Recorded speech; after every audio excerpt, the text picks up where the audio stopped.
She was 7 years old when she came here. She was on one of the last ships, the ship Byron, and for all the people who are involved with the Yiddish Book Center and Jewish genealogy, the Ellis Island is a wonderful resource for research about the various ships and the passages to America in the late 1800s, early 1900s.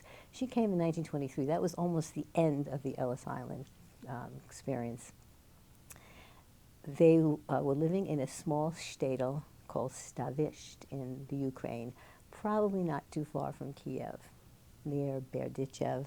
I've been hunting around for it and hope to go there someday, but interestingly enough, my mother and my bubby, her mother, who came with her, never had any desire to talk about Russia or to go back there. It was not a place that they ever had thought that they wanted to do that. And when I talked about the fact that I'm a history teacher and interested in that, no, you don't want to go there. And probably because the Soviet Union destroyed all of the villages, changed the names. It's not easy, but I'm certain someday I will go and I will discover Stavisht. That's where she came from.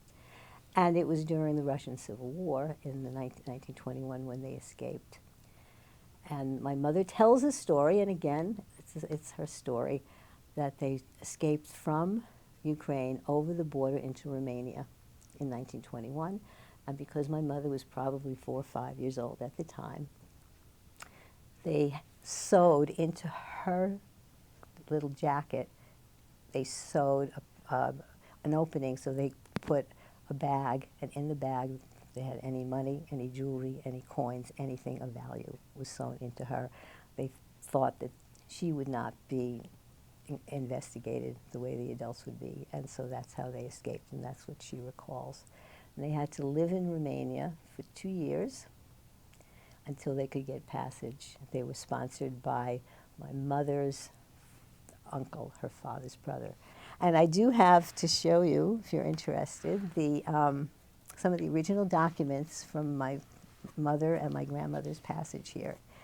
And this is, for example, the American Consulate Service. You can see this is July 3rd, 1923. And here she is, Sura. My grandmother was Sarah.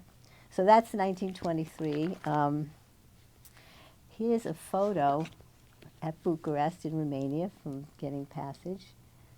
And that's my mother and my grandmother. Interestingly enough, on the ship Byron, on the manifest, they had her down as a little boy because I guess the Buster Brown haircut and so forth.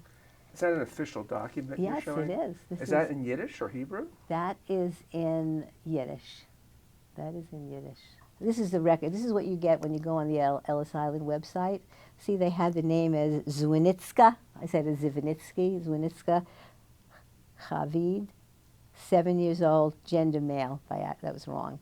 Now, the interesting thing, and it says the ship that she came on and the point of departure in Romania. That was in 1923 on the ship Byron. And I have at home a photo framed of the ship as well as the ship manifest, which I don't have here. They didn't celebrate birthdays in Russia. You know, we celebrate yortzites.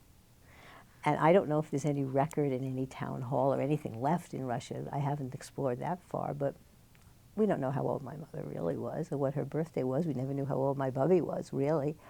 But again, there's another apocryphal story about it at Ellis Island. My bubby used to tell it, that the officials asked my grandmother, how old is this little girl? And she says, oh, about 7. I don't know if she's 7. And what's her birthday? And my bubby said, Pesach. So according to my mother, and again, I don't know if this is true, but this is the way we learned it, they put down April 1st. Now, my mother says that at age 7, they moved. I think they first lived in Harlem, then Brooklyn, then the Bronx. When she went to school, they put her, I guess, in the 2nd grade. And it was hard to acclimate, obviously. They called her a greenhorn. She recalls that.